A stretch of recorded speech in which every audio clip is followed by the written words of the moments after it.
Next, you guys can go ahead when you're ready.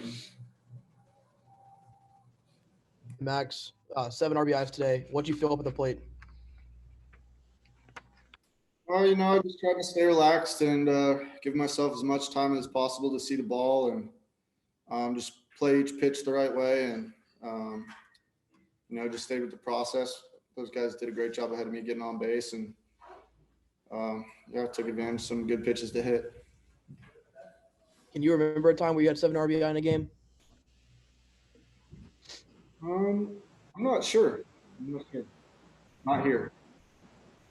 You guys also drew 18 walks. What was that message about plate discipline like from coach, and what kind of went into the patience at the plate today? I think good teams, are aggressive, but also part of being a good baseball player is kind of taking what you're given. And I think we did a good job staying locked in and playing each pitch the right way, something that we've been preaching all year and working on hard, and something that we want to continue going down the road. Thanks, Max. Yeah, Max, just can you take me through how weird this game was? It's the end of April. It's kind of freezing outside. You guys scored 28 runs. Just kind of how weird was today? I think more than anything, we were just looking forward to getting back on our field and coming out today and working on our craft. It's no secret that we just had a tough weekend, and part of getting in a fight is getting punched in the mouth, and we got punched in the mouth. And a big part of what we wanted to do this week is respond, and that started with attacking today, starting with our pregame, starting with our batting practice, starting with our infield, outfield pregame. We just wanted to play each pitch the right way, and I think we did that, and we have another opportunity to do that tomorrow. So, we're a team that is looking at the big picture, and we just want to keep getting better every opportunity we get to come to the field. What did you think of CJ's day? It's his first, kind of extended work this year. CJ did a great job. He was ready to go. His preparation was excellent, and he executed pitches the whole way through. And we didn't necessarily do the best job behind him, but he's a guy that's been here for 5 years. He's earned everything he's ever gotten here, and extremely proud of him. And he's such a good teammate, and it was a good night and awesome to see him out there starting a game for the Pokes. Thanks, Max. Max, yeah, in a game like that, how do you guys stay focused throughout, and not let up and just keep the pedal to the metal?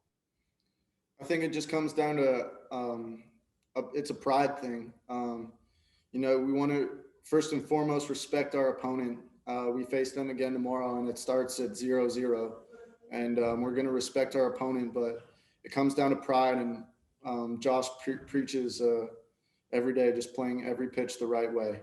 And that's something that, in order to win championships and get to where we want to be, something that we're going to have to do the rest of the way. And today was another opportunity to do that. And, looking at the big picture, we did some things really well today.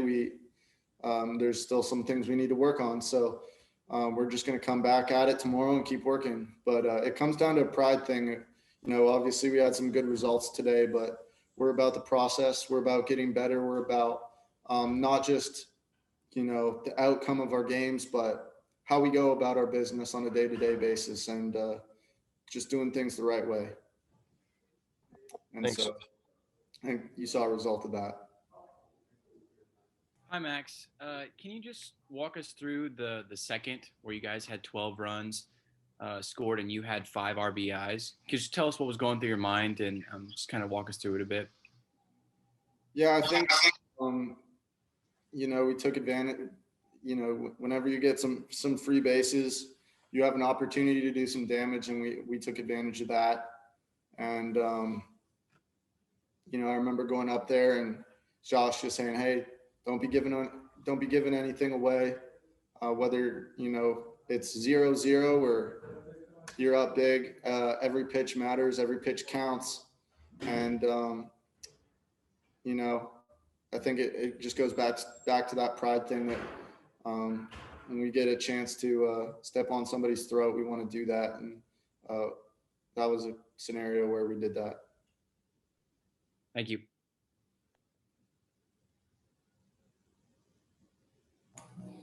Anything else for Max? All righty. Fire away. Well, Coach, I guess I'll start. 28-0. What you see out there tonight? We did a good job of taking walks. We did a good job of driving runners in. CJ did a good job of throwing a lot of strikes. We continued to score throughout the game. I think probably the only thing we didn't do well was play defense. But as the game progressed on, that improved. Other than that, we took care of business, and that's what we intended to do. Is what I asked the team to be ready to do. So that was successful from that standpoint.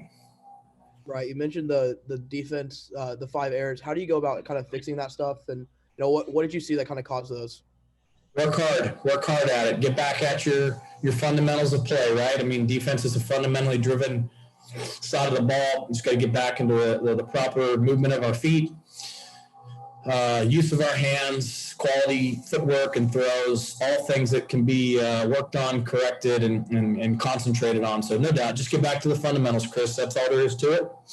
Some days, you get caught on your heels. If I had to evaluate today, I would say we got caught a little bit maybe on our heels and didn't appear to react as fluidly or aggressively on the first step as we need to. Right. And last thing for me, Max Hewitt, 3 for 4, 7 RBIs. What did you see from Max, not only today, but, how he's progressed throughout the season and, kind of been an anchor to that lineup? Max is Max. He is one of the best concentrators and competitors, and his care level for baseball and doing things right is through the roof. He just has a lot of strong and tangible qualities. I've often said he's one of the best practice players I've ever seen, and he takes this very seriously. Very prideful young man. It's just a compliment to him for continuing to stay with it, and his competitiveness for his team is what drives him. His desire for our team to play well is what drives him. Those are his motivators. Very selfless kid.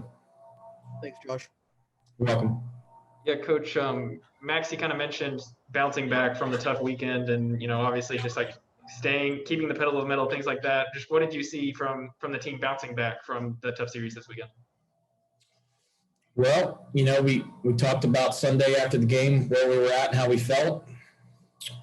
We had a choice to make. We can either turn the page and look ahead and focus on improvement and getting back to, getting on the field and reestablishing that positive mindset and momentum, or we can sit around and dwell on negativity and losses and feel sorry for ourselves. And that's not very positive, right? And you oftentimes hear it in sports, and, you guys cover sports, so you have to report what you see. But it's my belief that no one's ever as good as they're being reported to be, and no one's ever as bad as at times you have to report the results to be. Sometimes as a competitor, you fall somewhere in the middle, and it's your job to figure out how to play to your peak and understand what those peaks and valleys are. And so the 3-game series sweep is painful in terms of wins and losses, but it's not the whole story about where we're at as a team, because we were also very close to doing a number of things well. So we just had to make that decision of how to view ourselves, which is a team on the brink of being very good,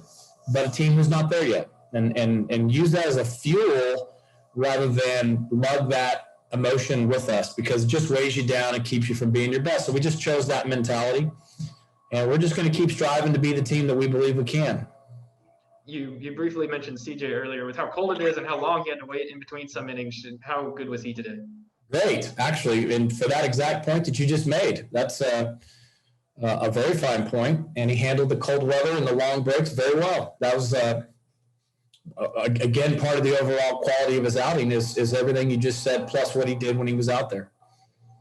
Do you think that the run rule should be re-examined to where you maybe don't have to play 7 innings if you've got 20 runs or something like that? Yeah, that's not a bad thought. I'd say 20 after 5 or 10 after 7, probably, that could definitely be a consideration, but you don't run into those situations very often. But yeah, no one wants to see anyone get embarrassed. That's not the nature of competition, but at the same time, when they say play ball, you go compete fiercely until the very end. Thanks, Josh. You're welcome.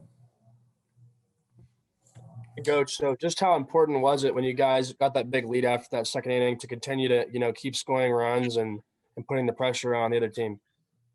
Well, that's certainly what I wanted to do. I wanted to score every inning, and I wanted to separate ourselves from them and give our pitchers some room to work. That way, if anybody ran into trouble, they could try to work through it. And I wanted to use as much of our roster as I was comfortable using to try to keep everybody sharp and involved. So all those things played out well for us. Thanks. Yep. Hi, Coach. Just talking about that second inning specifically, can you kind of walk us through what was going through your mind and maybe some of the things you were telling the hitters? The only thing I was telling them is to make sure they got a good pitch. And then what they did from there was very good. There was some clutch hitting. There was some good two-out hitting. Two-out RBI by Golda really sticks out for me. Followed by, if I'm not mistaken, a big 3-run hit from Max. Is that right? I think those two swings of the bat were very key in really separating us early in the game. That put us way out in front. And those two kids with 2 outs did a really nice job. So, yeah, I think the 2-out piece was big. The fact we took some walks to create that inning was big. And that was good. Those were the things I was asking the kids to do. Get a good pitch. Don't give any at-bats away. These guys don't throw particularly hard. So you just have to make sure that you wait for a good pitch. Thanks, Coach. You're welcome. Hey, Coach, I had one final thing. You mentioned getting some depth to play. How important is it late in the season to kind of keep some of those depth pieces fresh and keep them ready in case they do get the number called on? Just hit it right on the head. If you want to be able to call on your bench and have them deliver, you got to keep them sharp. It's not fair to expect guys who haven't played much in a long time to be ready when you ask them to be. So super important to keep those guys involved. In particular, some of the guys on this team that are amazing teammates that despite not playing a lot have been wonderful teammates. They're leaders. They're great people. They've had a great attitude. I can't tell you how much I appreciate them for who they are. That's a big deal because without those types of selfless kids, you don't have a team. And we're lucky to have some fantastic team members that even if they haven't played the innings they wish at this point, they've stayed with the program, they've stayed with the team, and they've stayed true to their own teammates. So that means a lot to me, and I appreciate our whole team, and I appreciate the guys that have had great attitudes despite not playing as much as they want. Thanks, Coach. Yep. All right, fellas. Thanks for coming. See you tomorrow.